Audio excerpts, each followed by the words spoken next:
Welcome, everyone. My name is Casey Ferriello, and I am co-founder and chief executive officer here at Other Parents Like Me. I'm thrilled to have here tonight with me one of our fabulous peer parents, Jackie, whom some of you may have recognized from our weekly meetings. She's filling in as my co-host tonight while Tippy's out. And many of us here at Other Parents Like Me have met along the way because of our children's struggles and want no other parent or caregiver to feel alone like we did. My other partner and peer parents have found a way here at OPLM. Others write a book or create a podcast. Additionally, I've met others who've become certified parent coaches, life coaches, personal coaches, business coaches, educational consultants, or even go the extra mile to create scholarships or private support groups for their families. No matter how many people step forward to help families in crisis, there will never be enough places for all of us to turn to for support and find a little compassion or understanding. And we hope that other parents like me, parents and caregivers, will find an anonymous support group to turn to, an expert to listen to, support resources to search, or tools to help on their path to hope, help, and healing.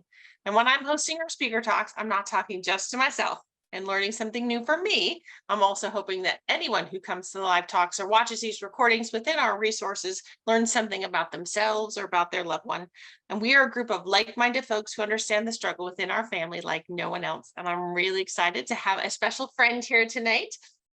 York asked, before we begin, here's a little background about him. Prior to working as a parent coach, York worked for 20 years leading large hospitality teams in high-end settings such as the Metropolitan Museum of Art and the Rainbow Room in New York City. COVID and substance dependency within his family acted as a catalyst for York to examine many aspects of his life. So he embarked on a path to build his own executive leadership coaching business. In addition to working part-time as an OPLM peer parent, York developed his passion to volunteer as a parent coach in the addiction field. And York's coaching licenses include IPEC, Certified Professional Coach, ICF, Associate Certified Coach, Energy Leadership Index Master Practitioner. And tonight, York is going to talk about, am I here yet? Of course, the question that most parents have heard too many times is, are we there yet? And York's humorous twist of words nudges to think about mindfulness, how we manage to not be in the moment, and what helped York in finding a practical path to mindfulness. All right, Jackie, I'll let you take this part away. Hello, everybody. I'm Jackie. I do the trauma-informed yoga class or meeting here on Wednesday mornings, and then so the general meetings on Wednesday nights and Thursday evenings, tea and healing, and then Friday, hope, help, and healing. So it's been a lifeline. I love it here, and I'm very honored to be part of it. So immediately following York's share, there'll be time for a Q&A session. We ask that you use the Zoom features to ask a question. We'll be monitoring your request to talk and call on you as time allows. During York's share, feel free to non-verbally interact if you feel moved to do so. Option 1, using the raise a hand feature emoji. You may do this by clicking on the reactions button at the bottom of your screen and choose the raise hand emoji. And then option 2 is to use the chat section. You can direct message us privately and we can read your questions. To do this, make sure you select the to the host or co-host option before hitting send, or general message, which is visible to the whole group. And to do this, just make sure that you select everyone option before hitting send. Please refrain from waving at the screen to signal, as it can be difficult to see due to the number of viewer windows. Thanks. Well, thank you, York. I see that your fellow men's meeting support group fellows are here supporting you and cheering you on, as well as some other folks from other walks of your life. And thank you very much for sharing your words of wisdom today. Take it away. Well, thank you, Casey and Jackie, and thanks everybody for joining. I'm very excited to talk about this. And am I here yet? Of course, it's a question that we've heard for those of us who travel with kids before. Smart tablets and smartphones, car rides were probably pretty tough because they felt like, we never get there. And in a way, the title refers to also how we live our life. Where are we going? What's our journey? And are we in the moment, or are we just trying to think about something that is troubling us about the future or something that is troubling us about the past. And so that's really a big topic that I've been thinking about. And just to touch on the journey, so my wife and I have two boys. Our older one is our qualifier, and he was in a very dark place when he was 16, 17. And these last 4 years have really been a very taxing experience, but also, again, a lot of insights to that experience. And oftentimes I was really triggered, and there were a lot of things going on in my head, because when you have a kid who struggles, it's very easy to get caught up in sort of negative talk. And oftentimes what we were afraid of would happen. And it's natural as a parent to be really pulled into such negative talk. And, today he's doing great. He's been sober, but I'm also more proud how he actually, he's been sober for 3 years, but I'm more proud how he shows up for other kids and how he supports them. And he sponsors kids. He's involved in AA, and that's really more important to me than his sobriety, because that shows how he's actually engaged with life. But again, I got to talk a bit about our journey there, because 3 years ago we were traveling to Arizona with Caspar. We live in Westchester, northern New York City, and it was during COVID, so we couldn't really be there. We couldn't visit him, and we couldn't connect with the other parents. And a mom back then volunteered to create these Zoom meetings to connect with other parents.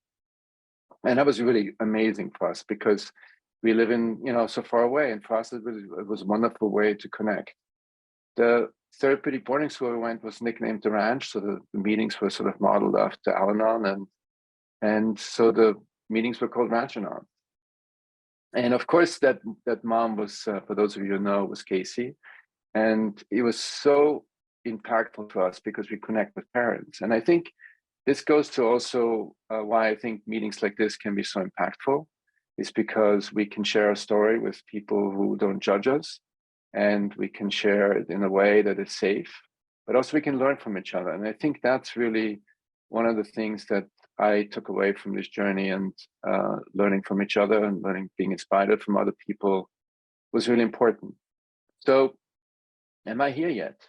It's a question I'm going to ask several times, because it's really about where are we traveling, and what do we want, and how are we feeling about where we are? And often as we don't even notice what's going on. And so I'm going to share a slide presentation, and I have a couple of thoughts that I hope are helpful. And I'll take you on this ride here with me. So I'd like to just ask anybody who has thoughts here, and I don't want to do a survey, but think about how many thoughts we have a day, and think about how many of the thoughts we really feel comfortable with. And just touching on the first question, I did some research on how many thoughts we have a day, and you wouldn't believe it, but it's 6,000 to 75,000 thoughts a day. And I just went down a rabbit hole, because then I couldn't understand, why is this range? And then how come there's so many thoughts we have? And then I read somewhere, well, what are thoughts? And then I just thought, this is just crazy. But when you think about it, we have a lot of thoughts, and there's a lot of chatter. And unfortunately, the more important question is, how many of the thoughts we have are new? How many are from yesterday? How many have we had over and over again and we obsess about? And unfortunately, how many of the thoughts we have are negative? And that really struck me when I connected with that idea. So it doesn't matter if you believe it's 6,000 or 1,000 or 3,000. I think we can all agree we have a lot of thoughts, and a lot of thoughts are not new, and a lot of thoughts are negative. And a great way to think about negative in a different way, to a different label, because this negative, positive, black and white thinking, I think is probably not that helpful. But it's actually thinking about, is it helpful? Are those thoughts helpful in getting us where we want to go? And that became really sort of one reason why I started this coaching business, and trying to understand how we how we can help each other. So there are two modalities I studied. One is the IPEC Institute. It's a coaching institute with coaches in 20 countries. And the main tenet of that is to really shift perspective. So it's about helping a client to understand what their values are and what they really care about, and then break through these blocks and with shifting perspectives actually achieve what they really want to accomplish. And the other is Positive Intelligence by Shizar Shamin, and it's a mindfulness framework. And that's what I'm going to be speaking most about today. But before I go into the Positive Intelligence or PQ work, it's really about a question: how do we deal with a challenge? And what's a good way of dealing with a challenge? And there are many ways to do that, I'm sure. But I think I came up with two that I found most helpful. And the first one is shifting perspective. Oftentimes, the way we think about something, we view it, is what creates the conflict. And oftentimes, what we attach with an issue or conflict, it creates a struggle. So someone smart told me once, you can't change the first time you think about a particular challenge. But when you find yourself there again, the next time you hit that challenge, you can create a different thought, and then a different emotion comes up and a different action. And that's the model that CBT teaches. And that's one way to deal with challenges. And the other one is to find mindfulness and how to be in the moment. And so to explain the way I experience it, when I'm triggered, when I'm in my head, I'm all in my thoughts and I can't think straight. I don't feel my body essentially, but my thoughts are racing. And whatever I say at that moment is not going to be good. And so it's better for me to actually not say anything when I'm triggered, because nothing good is going to come out of that. But by practicing mindfulness, by finding a way to calm our chatter, I think it's going to be very helpful. It can be very helpful to deal with these challenges.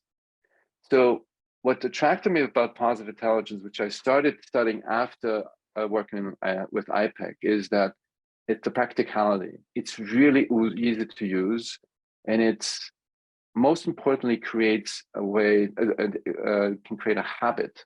And we're busy enough. There's a lot to think about. And the way it's designed, it has an app. And then in the app, there are daily guided exercises. But then also, one major way of gaining mindfulness is to experience your senses, your touch, your hearing, your the sound, your visual, and what you experience in the body. And so the exercises are also using different senses. And everybody has a different preference, what they can connect with as easier in the beginning.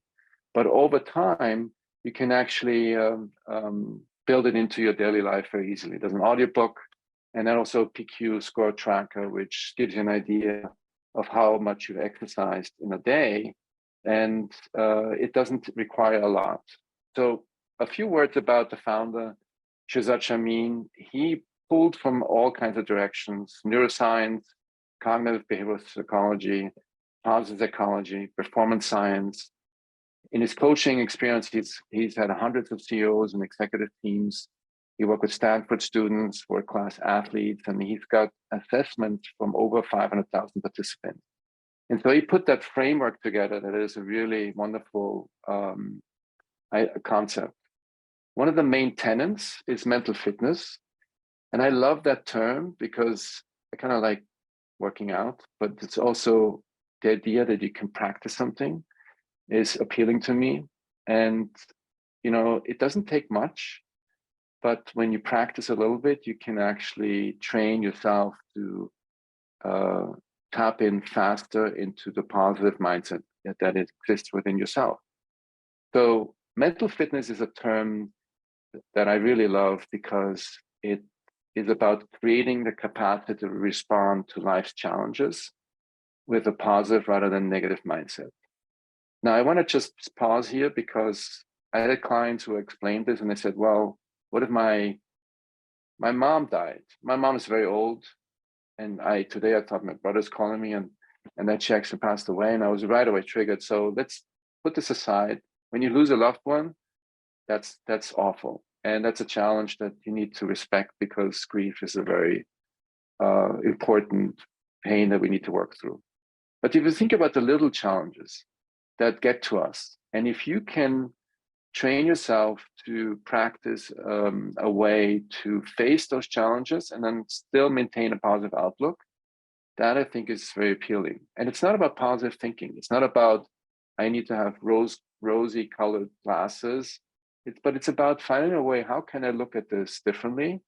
And how can I practice a quick mindfulness exercise to calm my mind, that this situation may not trigger me to the point where I can't think straight or I'm all in my head. So am I here yet? And that's, a question I ask myself often. And if I'm not in a moment, where am I? And oftentimes we are worried about the future, or we feel guilty about something we did in the past. And those struggles actually have nothing to do with the moment. So I keep repeating it tonight a few more times, if you don't mind. So going back to Shazad's work, he really talks about two opposing forces in us. And they have to do with the thoughts that we have. And the one negative or unhelpful thought pattern he calls saboteurs.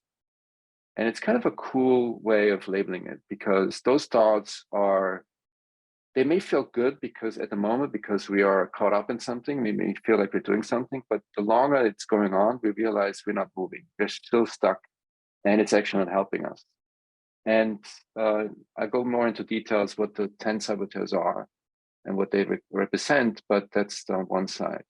And the other side is the sage in us, is when we actually have an inspiring idea, and when we are walking in nature and we are just mesmerized by beauty in nature, and when we got an inspiration, or we know exactly how we should solve a problem, and those are all powers that we have in ourselves, but oftentimes we can't get to them because we're so caught up with the saboteurs. So the 10 saboteurs are differentiated. They're listed in a way, in my opinion, why there are so many different saboteurs is it's important that we know how to recognize when it's happening. And if I could step back for a second, if you can just reflect a bit, how often do we walk through life and we don't really know what's going on, but we feel blah. We feel like kind of uncomfortable, and we really can't put a finger on it, and something's really bothering us. I'm in a bad mood. And if we can't identify what's going on in us, it's very difficult to do something about it. So he came up with these different descriptions to really help us identify when we are in that state. The judge is the main saboteur, and without a judge, there wouldn't be any other saboteur. And what that means is, if we don't decide that something is black or white, then we wouldn't be in that situation. And let's not go to the extreme that someone's pointing a gun in your face. Yes, that's terrible and that's awful. I'm talking about our judgment and our interpretation of a situation when we are in a conversation and someone says something, and we're not even sure if they meant to say something insulting, but we kind of triggered.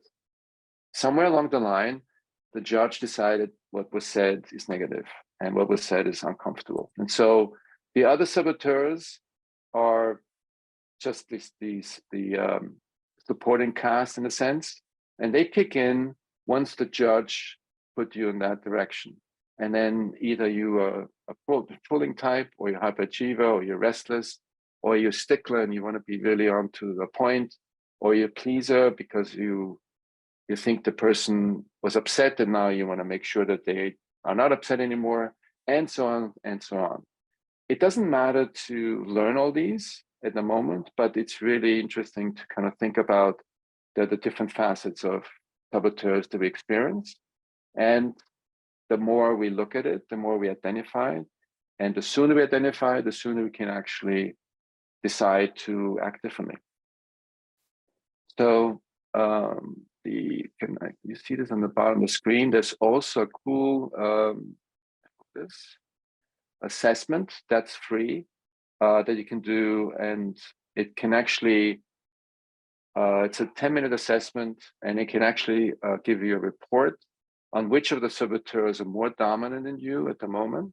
And again, that's not to label you as someone, but it's really about giving an opportunity to think about and reflect when you are triggered, when you are in a conflict.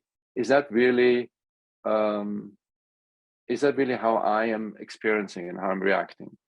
And by the way, I'm gonna put that at the end. You can send me your email, and I'll send you the slide presentation with all the links as well. And that way you can try it out. It's pretty cool because it's quite a fun exercise. So the sage and the sage powers, they are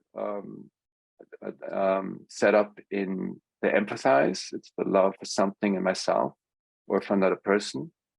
It's the explorer sage. It's the love for discovering something when you're really excited about discovering something. It's to innovate, when you love for coming up with ideas, when you facing a problem and you coming up with a new way of solving it, to navigate, and that's connected to your values, when you really have a strong sense of where you want to go, and to activate your love for taking action, and you're really excited about something. And so these are two opposing forces that they come up or switch off depending on how we connect with our life. And there's also an assessment link here that you can try out that shows your PQ score. So I'm sorry, where is all this happening? So it's a good question. So just I don't want to spend too much time, I'll give you an idea that we have the saboteur side, going to be the left side of our brain, brainstem, limbic system. Then hormones like adrenaline and cortisol are being produced. And that's also part of our evolution. When we're upset about something, when we feel a threat, then it's natural that we have adrenaline and cortisol created because it makes us want to defend ourselves against a threat. There's an interesting talk from Kristen Neff who talks about why we go into this fight or flight reaction. And in evolution, this was necessary to help us survive when there was an external threat. But today, there's oftentimes very little external threat, but that kicks in when we are concerned about ourselves, when we judge ourselves as lacking something, or we made a mistake. And when we actually experience our self-concept as a threat. And it's a very natural reaction that we beat up on ourselves because that creates fear in us that we may not get what we want to get and may not achieve that. And the problem is it's a double whammy. We are the attacker and we're getting attacked at the same time. So, but that's probably a talk for another time. The plug for Casey that I may come back. And the sage is on the right side of the brain, middle prefrontal cortex. It's empathy circuitry. Endorphins are hormones that are connected with that.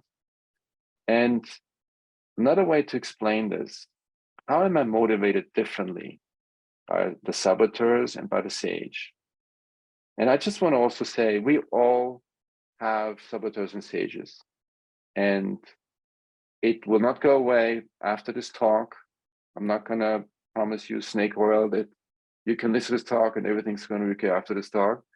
But if you think about it, when we operate day in and day out, there are times when we are driven by fear, or we're driven by any other negative emotion. I'll have another slide to this. And it has a different effect on us. So the saboteur is going to be motivating us for negative emotions. And such as fear, stress, anger, guilt, shame, insecurity. And there may be times where we are forced to react quickly, or someone dropped the ball and we're missing the deadline and we're afraid that we're going to lose a client, or whatever scenario it is. But long term, it's not going to be very healthy. The sage motivates us through positive emotions, and that's the empathy, curiosity, creativity, passion, and purpose. And if you think about how is my energy level impacted saboteur versus sage mode, and that's really very clear that if we are constantly in the saboteur mode, we're going to be drained. If we can stay more and more in the sage mode, we're going to be energized because we're not going to drain ourselves because of the fear that or the other negative emotions that impact us. So how do we know when we're triggered? And there is an interesting question Shazad asked, is pain good for you? And I listened to this talk and people were shaking their heads. No, of course it's not good for you. But if you think about it, if we didn't experience pain, we would burn our hands on the stove. So in a way, our body is actually built in such a way that we have nerves ends and they will scream when we do something that is bad for our body. And so we touch something very hard and we pull our hand away. And there is this terrible disease that I heard the story of a kid, and they didn't have any pain, and they could stand on the stove and the flesh was burning.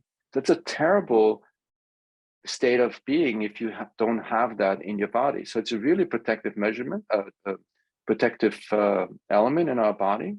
It's painful, but it's there for a purpose. Because if we constantly cut ourselves, our wounds will get infected, and then worse things would happen, and that wouldn't be good. So the reason he brings this up is because our negative emotions good for you. And of course, you wouldn't say no, but there is a function that is helpful in that negative emotions exist. You're not going to think them out of your life. You're not going to, unless you're the Dalai Lama, you're not going to have your life without any emotion, negative emotion the rest of your life. But if we experience them, they're only helpful for a second, and it's helpful as an alert signal. And if you can build that into your, worldview, then you can look at that as a benefit. Oh, wait a second, I feel uncomfortable. Something is touching on me. What's going on? And then you can, and then on the flip side, if you stay prolonged in negative emotions in the saboteur mode, then that's hurts your ability to see clearly, to think clearly, to respond with empathy. You may not be curious anymore because you're furious, lack of creativity, and you're not going to have laser focused action. So negative emotions can actually have a very good purpose to help us. And I mentioned earlier that one exception is grief. That grief is really the pain we experience when we lose a loved one, and we honor their moving on with pain and grief, and that takes time to heal. And that's a different quote unquote negative emotion. I want to put it out there because oftentimes people bring it up and say, I don't understand why you say negative emotions can be helpful. So, am I here yet? So one solution is to do a PQ rep. PQ rep is a positive intelligence quotient exercise, and it's doing a 10-second exercise for up to 2 minutes. And that changes the way your brain functions. And it doesn't take long to feel the difference and to feel an impact. And so this operating system is actually very simple. When you feel a negative emotion, stop yourself. You realize you're in saboteur mode. It's okay, it can happen. But then do some PQ reps to quiet the saboteur as an active sage. And then you assume the sage perspective that every problem can be converted into a gift and opportunity. I don't like putting this step here because it actually requires a whole session on talking about it, because there is probably a silver lining in every negative experience we have, but let's go with that for now. And then generate the gift by using the sage powers, like, tap into your empathy, curiosity, creativity, and calm, clear-headed action. So where can I practice PQ reps? And this is an interesting question because I'm a fan of meditation, But if you think about it, we don't live in a meditation room all day long. And sometimes we don't have the luxury of a space where it's quiet and we can actually sit back and turn the sound off and meditate and find this inner peace. But this practice can actually be practiced in the middle of the day amongst people.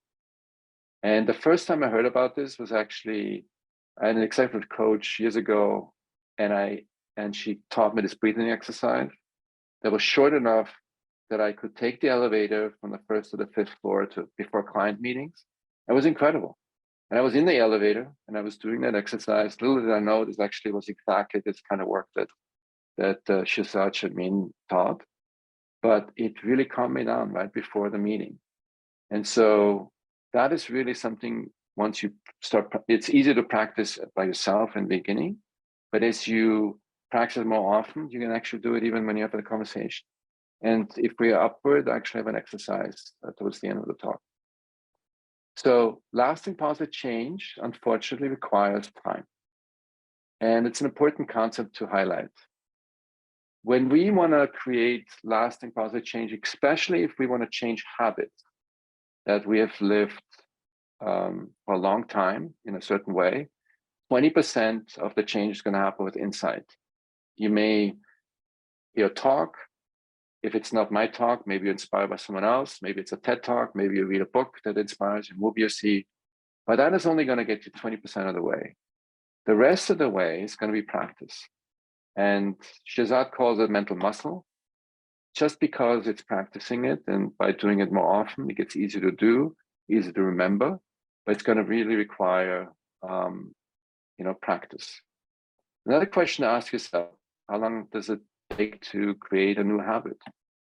And if we just stop for a second and think about, if we had a habit of thinking about something in a certain way, it's almost like we brushed our teeth with our dominant hand. How long is it going to take you to learn to brush your teeth with your non-dominant hand? And it's not going to happen right away.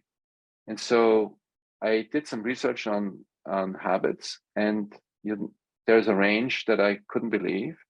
You get anything from 18 to 254 days, which is hilarious because I think we are so used to hearing a number, and this number of 21 days or 28 days is as exact as saying when you're pregnant, you're going to have a baby in 40 weeks. And if it's 40 weeks and 2 days, oh my God, all hell breaks loose because you're late. That's absolutely insanity. So I actually found this one article that someone had done a lot of research and found it takes 18 to 54 days. And the editor of that paper said, you know what, that doesn't sound good. Let's just say 21 days because it sounds much better. So whatever it is, the point is it's going to take a few days of practice. And then think about also how well is your current thinking habit serving you. If you don't feel like you need this, that's fine. If you feel like it's in your way, then that may be something to think about. So PQ is a lifelong application. So there is a couple of highlights in the professional and the personal side. It's great for leadership because as a leader, oftentimes we have to face difficult situations. Time management, we get caught up in what did someone mean, and then we are just not focusing on time. Productivity is much better because we're less spending time on worrying about things. Creativity, because we can actually tap into the creative part of ourselves. And conflict management, because oftentimes we waste our time with a conflict that actually not exists. And also how to coach people. And on a personal level, it's stress, wellness, diet. I have a sweet tooth like no one else. And so it's oftentimes I dig into like a small pint of Haagen-Dazs because I'm not feeling well. So that just helps me. And parenting is a big one. I think, parenting kids is great. You're a great parent when your kids are doing well in school and they have friends and you look like a superhero parent. And you think, oh my God, I know everything about parenting because my kid's doing great. They have friends, they have aspirations, they know what they want to do with their life. I'm a great parent. I actually think it doesn't show how good you are until you you, and to use my analogy for those who heard me say this before, bear with me. But when you think about how good of a tennis player are you? When you play against a beginner, you look like a pro. But what if you play against another pro? How good are you really? And so that's oftentimes I think about parenting, because we all figure it out as we go along, because none of us got a PhD parenting when we picked up our kids from the hospital.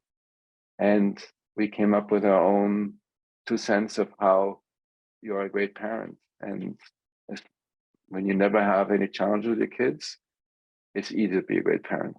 So that's just a word of empathy for everyone who knows what I'm talking about. And relationship. Oh my God, how much time do we spend interpreting what the other person meant? And how much time are we wrong? So this is a great way. And career planning. What are we not doing? What are we holding off? What are we assuming we can do? Where do we limit ourselves? And so it becomes a really, I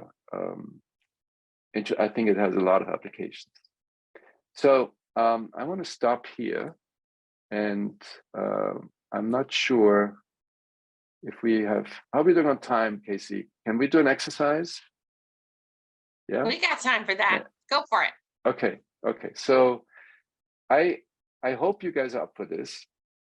It's very simple. You can leave your camera on, you can turn it off, whatever it is, but I'm gonna walk you through, first I'm gonna show you with the camera on, one of the exercises, the simplest thing you can do. So again, the best way to get in touch with yourself is through your senses. And it's as little as taking your finger and your index finger and your thumb, and you just rub it and just feel what, rub it so lightly that you think, can you feel the ridges of your skin? Don't rub it too hard and just get mesmerized. What is this? There are all these little, ridges. And maybe you could take the other finger and just rub this. So this is an exercise you could actually do sitting in a train. You can be, on your way to work, driving a car, and one hand on the wheel, and the other hand you're rubbing his fingers, and you can just feel that. Another exercise to do is to breathe in through your nose, and feel the air passing, past your nostrils. And when you're listening to me now, you can actually practice a PQ rep. Still looking at me, I wouldn't know that you're actually doing a PQ rep, but you're breathing in and out through your nose. And try to detect the difference in temperature. When you breathe in, maybe it's a little cooler. When you breathe out, maybe it's a little warmer. And what was easier for me is actually a different sensation. When I breathe in and out, the air feels different. And just try to feel that at the edge of your nose. And so that's two. The more you can listen to my voice, that's another way. But we're gonna do this short exercise, and it's about, where's my presentation? Lost it, right? Here we go. So this is a exercise. I'm not sure this would apply to you, but exercise with a person you have a conflict with. So I may be the only person who have a relationship with people who have a conflict with, but anyway, let's take one. And just imagine, let's think about someone who, oopsie, I don't go to it. Think of a person you have a conflict with. Don't take the worst conflict that exists currently in your life, but just think of someone recently. And just find a comfortable seat if you can, your spine straight, your head resting in your shoulders. And just feel the breath in your body. And just observe what part of your body moves when you breathe in and out. And it doesn't matter what thoughts come in and out, just redirect your attention to the breath in your body.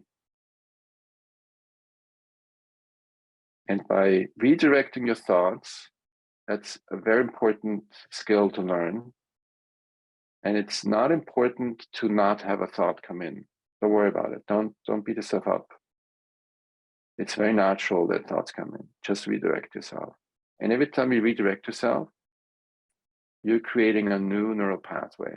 And you're soon, if you do this often enough, it becomes a habit, and you can actually, it's like a switch you can turn.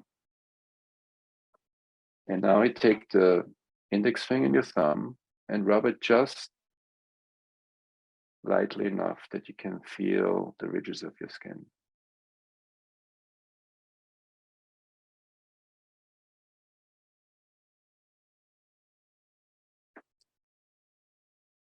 And now you can breathe in and out through your nose.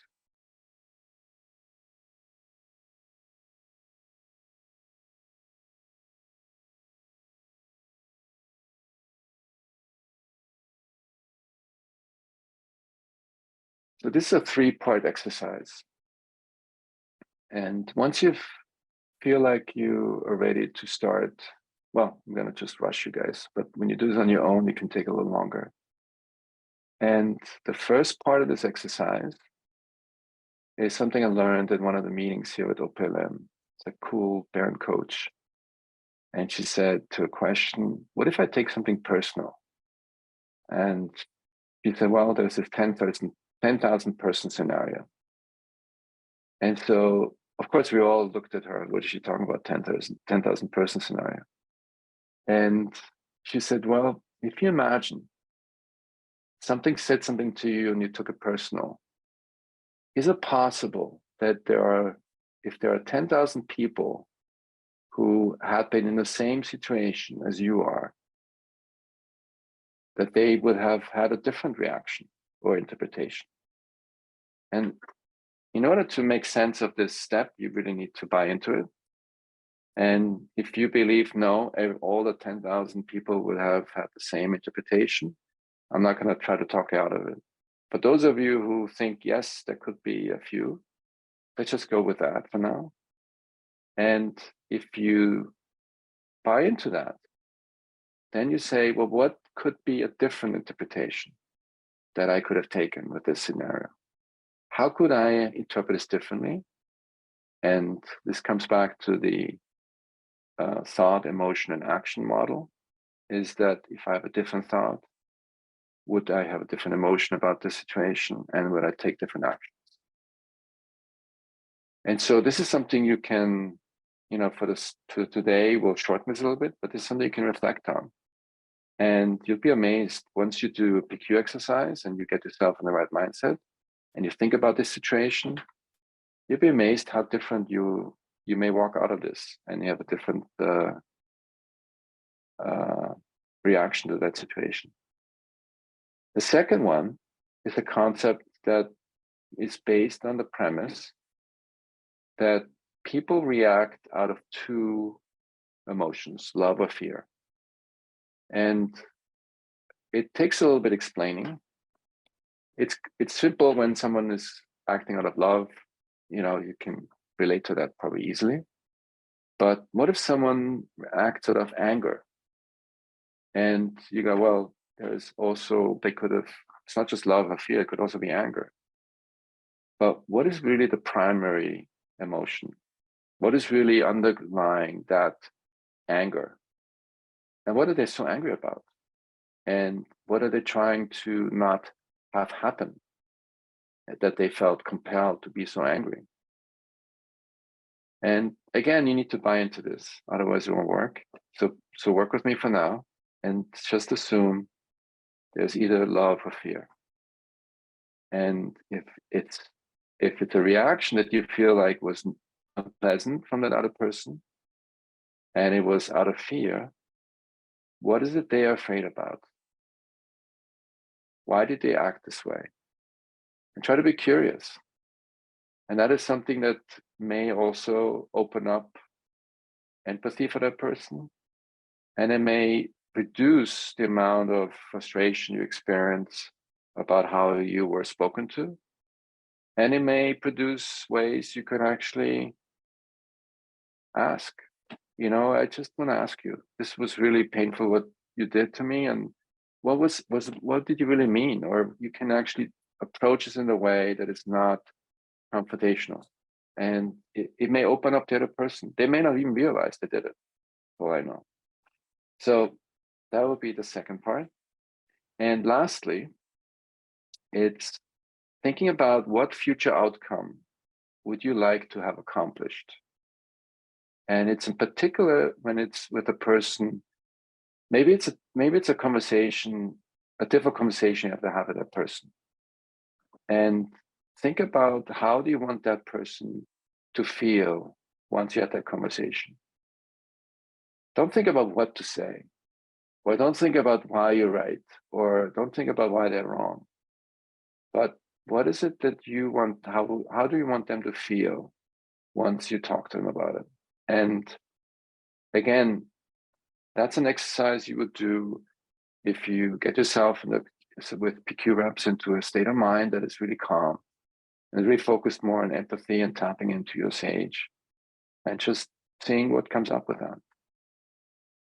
So I really appreciate you. This is the first time I did this in a meeting with so many people. So I hope this okay. I'm looking forward to any feedback. And next steps you should ask when you think about this exercise is, how do you feel about this situation or person differently? And what is the one thing you can do next time you see that person?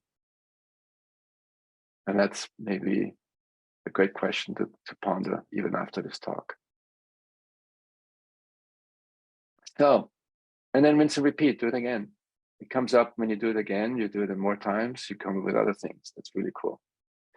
So are we here yet? So that's my question to you.